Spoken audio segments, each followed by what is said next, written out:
After being betrayed and left for dead on a desolate planet, a wanted convict is forced to activate an emergency beacon alerting a galaxy full of mercenaries to his presence in Riddick. Hey, this is Katie Sackhoff, and you're watching Made in Hollywood. Here's a scene from Riddick. Don't know how many times I've been crossed off the list and left for dead. So this ain't nothing new. Is it true that the fans almost demanded that this movie get made? Very true. Very, very true. How does that play out for you? Like, because you're on the Has it street? happened? Yes. It's not on the street. It's not fans coming up to me on the street.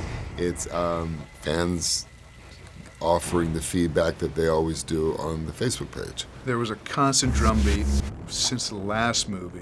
It's just like, you can't leave us there. You can't just leave this guy on the throne and then just say there's nothing else. So even though the studio didn't actively want to make another Riddick, Vin and I felt the pressure to continue the story. If not complete it, continue it. Action. We were headed towards making Riddick before Fast 5, and then I found out that I was going to have a baby, and I couldn't bring myself to playing such a dark character while welcoming a life into this world. Bounty hunters. I've been hunting Riddick for 10 years.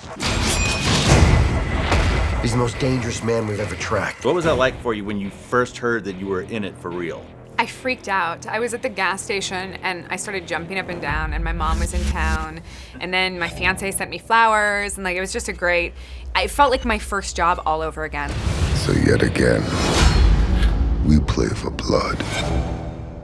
This is a man who sees in the dark. So who is Riddick today in this film versus who he was back in 1999, 2000? He's a guy with a mystique, and you never want to explain him so much that you demystify the character. But he does have an evolution in there. He's changed considerably. He's had experiences he never thought he would have.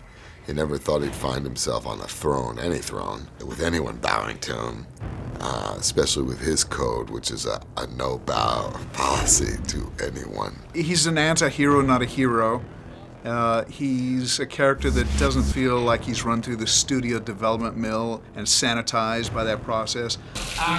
He, in this film, is a little bit more aware of a history, although it's not hit over the head. You can feel that for the first time, our Riddick character is considering some kind of past. So watch out for surprise attacks. Considering some kind of place. What is it? Considering some concept of home, which is something we've never played with in the franchise. We've teased, but our Riddick character has never been so cognizant of it. I loved Pitch Black. I loved Chronicles of Riddick. I think this character kind of allows you to own your darkness in a sense, you know?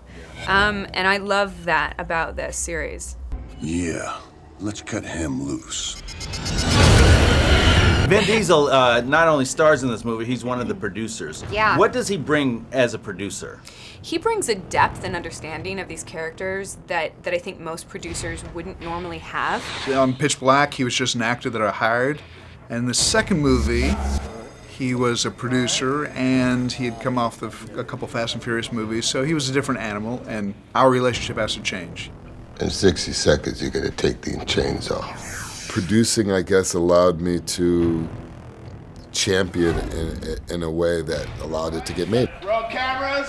He has championed this from the very beginning, and this series is home to him. You know, he really gets it. And he expects you as a member of the cast to understand your character just as much as he understands his. 3, 2, 1, action! I had to go to Europe and introduce and show conceptual art and walk people through what this movie would be to sell foreign first to get it made. He works the stories with me, and then ultimately when we agree on a story, I go off and I write it, and we're tweaking it all the way along.